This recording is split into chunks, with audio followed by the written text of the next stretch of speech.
कभी किसी कूड़ा उठाने वाले को करोड़पति बनते देखा है? वह भी लॉटरी के जरिए नहीं, बल्कि अपने मेहनत के दम पर। एक पुरानी कहावत है कि इंसान की मेहनत कभी भी बेकार नहीं जाती। यदि कोई व्यक्ति किसी काम के लिए दिल से मेहनत करता है तो उसे एक न एक दिन सफलता जरूर मिलती है। ऐसी ही कहानी है विकी रॉय की। बचपन में रेलवे स्टेशन पर कचरा उठाकर रेस्टोरेंट पर उनने बर्तन धोए। बचपन पे उनने इतना स्ट्रगल किया, लेकिन आज विकी रॉय इंडिया के सबसे बड़े फोटोग्राफर में से एक है, केवल अपनी आगे बढ़ने की क्षमता से। वॉल्ट डिज्नी की असफलताओं के बारे में आप जानते होंगे। वो 300 से अधिक बार असफल हुए, लेकिन उन्होंने अपनी असफलताओं से हार न मानते हुए एक अलग ही इतिहास रच डाला। का कारोबार आज 35 अरब करोड़ अमेरिकन डॉलर के बराबर है। अपनी हार न मानने की आदत से। दोस्तों, यह मात्र कहानियाँ नहीं है, ना ही किस्मत का खेल है। जब एक गरीब परिवार में जन्म से नेत्रहीन व्यक्ति 50 करोड़ की कंपनी खड़ा कर सकता है, तो सोचिए कि आप क्या कर सकते हैं। जीवन की एक ऐसी सच्चाई है जिसे आपको मानना पड़ेगा, क्योंकि लोगों ने इसे कर कर दिखाया है। अपने ही जैसे शारीरिक रूप से अक्षम लोगों को रोजगार दे सकते हैं, तो जरा सोचिए कि आप कितना कुछ कर सकते हैं। श्रीकांत बोला, आंध्र प्रदेश में जन्मा एक नेत्रहीन बालक चाहता तो एक सामान्य सी जिंदगी जीकर अपने माँ बाप पर बोझ भी बन सकता था, लेकिन आज वह 50 करोड़ की कंपनी के मालिक है। ज़िंदगी की कठिनाइयों से भाग जाना आसान होता है। ज़िंदगी में हर पहलू इम्तिहान होता है।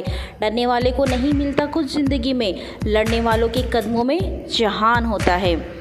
यकीन मानिए, आज आपके हालात कैसे भी हो, बहुत सारे लोग आपकी तरह ज़िंदगी जीना चाहते हैं।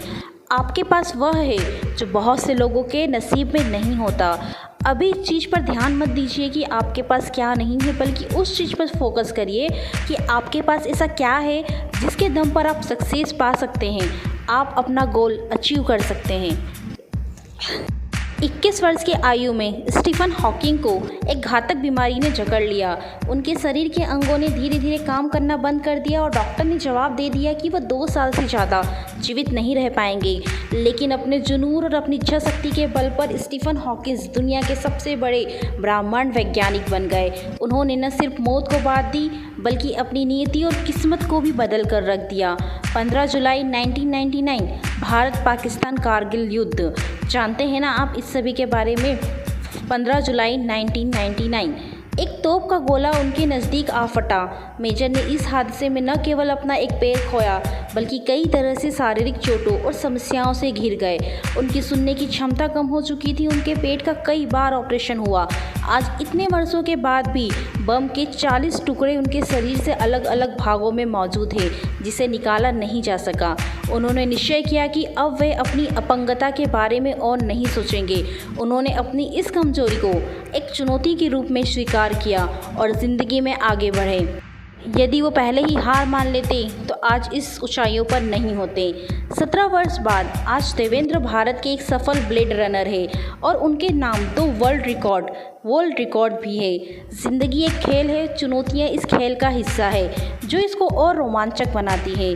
कुछ लोग इस खेल को समझ नहीं पाते और वे मुसीबतों व चुनौतियों को अपना दुश्मन मान बैठते हैं, जबकि हर मुसीबत अपने साथ एक शानदार उपहार लेकर आती है। यही ज़िंदगी की सच्चाई है। यह उपहार व्यक्ति तभी प्राप्त कर पाता है जब वह धैर्य और साहस के साथ उस मुसीबत का सामना कर लेता है। जो लोग चुनौतियाँ और मुसीबतों से घबरा जाते हैं, ज़िंदगी उस तरह नहीं चलती जिस तरह हम चाहते हैं। इसलिए स्वयं को मजबूत बनाएं।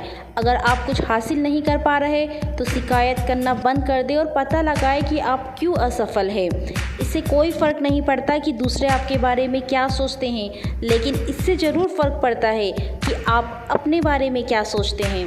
आपको आपसे बेहतर कोई नहीं जानता, इसलिए खुद पर विश्वास रखें, न कि दूसरे लोग पर। अगर आपका खुश होना या दुखी होना इस बात पर निर्भर करता है कि कोई आपके बारे में क्या सोचता है, तो इसका मतलब यह है कि आपने अपनी ज़िंदगी का नियंत्रण दूसरों को दे दिया है। स्वयं को धोखा देना बंद करें और सोचने वालों को सोचने दें। मेहनत करें, आगे बढ़ें और लोगों की सोच को गलत साबित करें। ना कोई कठिनाई, ना कोई तकलीफ़, तो क्या मज़ा है जीने में। बड़े बड़े तूफ़ान थम जाते हैं। ज़िंदगी में कभी भी मुश्किलें आए तो हमेशा याद रखना, मुश्किलें केवल बेहतरीन लोगों के हिस्से में आती है, क्योंकि वही लोग उसे बेहतरीन तरीके से अंजाम देने की ताकत रखते हैं।